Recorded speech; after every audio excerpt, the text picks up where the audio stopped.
Good evening. Here we go. We're going to have a quick look at an oldie and a much maligned radio, the Realistic DX394. This one's just come into my possession, and while having one some years ago, I was always regretting parting with it, so I had the opportunity to pick up another one, which I did, and I'm very much happy with it. Now, a lot's been said about these particular radios, and and how poor they are in lots of respects, but I think in the main they're not too bad for what for a very basic cheap desktop shortwave receiver. Now, you can see with this one, I quite like the display on them. I'm listening to RNZI, Radio New Zealand International, on 7330 kilohertz, and you can see it's quite a good signal strength, and that's only just coming off this telescopic antenna, so it's actually doing quite a good job for itself. Now you can see there's, as I mentioned, there's a hell of a lot written on the net about these. Many modifications that you can do to them to supposedly improve their performance. This one's pretty well stock standard, however you can see on the knobs there that I have filled in the grooves with a little bit of white paint, just to make them, which is one of the mods that they recommend on the internet. Alright, so what you can see there, you've got the headphone jack, volume control, RF gain control, your mode selection, which is standby, AM, lower sideband, upper sideband, and two continuous wave bands, fine tuning control, main tuning control there. You can select up the top there, you can select your tuning steps, your time setup, set up the various timers. I think there's 5 timers on this radio. Sleep, you can turn the display lighting off with the dimmer button there. You can see the main power switch. Again, there's the timer, a noise blanket, which is one thing that is mentioned, and I must admit I agree with it. It's not very effective. However, again, there is a mod that you can do to the radio if you so desire. That mod knob is just a temporary memory that you can put a station into and then quickly refer back to it if need be. Display lock there. Down here you've got your you can set a limit on the bands that you can scan. You've got your band toggle switch there, toggles between long wave, medium wave, and short wave, and you can input your shortwave broadcast bands there with the meter button, and you can see below those. So if you hit the meter button with the corresponding band that you want to listen to, you can do that, or you can directly enter the frequency with the frequency button there and with the keypad below, and then hit enter. You can program your memories, you can clear your memories, and then those buttons there are an up and down tuning.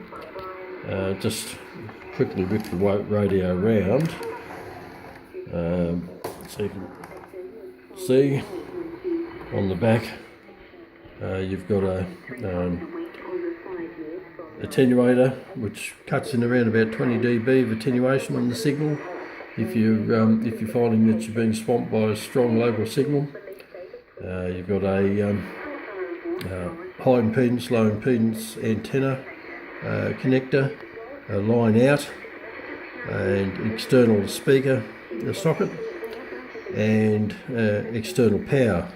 You can buy an accessory, so you can plug it into your car battery or your car accessories, or you can use for a dry cell or something of that nature.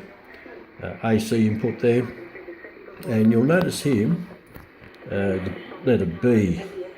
Now this came out, the first sort of release of these radios in around about 1994 or 5 or something like that.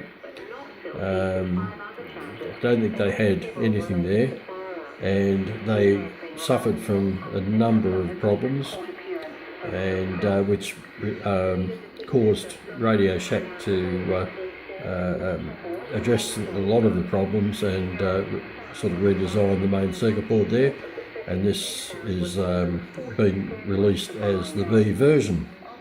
Some people say there was a C, but I've never seen anything along those lines.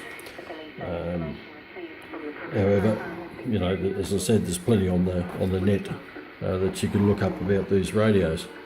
It's got, as you can see, it's got a tilt bail on the front of it, which is quite handy, and it sits quite well. I'll just turn the display off. You can see there. Plenty of, unfortunately, there's some reflections coming in from the back of me here, and there we are. Let the camera, it's just refocusing there. Now, just to quickly go through this, you can see there's the local NDB beacon, medium wave, as I said. Hit your frequency button, type of frequency in, and there we go. That's one of the local ABC stations there. And just hit the band button again, and that takes you back to shortwave there. I like these radios. They perform quite well. They do have their limitations, of course. The bandwidth, there's no easy control for the bandwidths. There's basically two.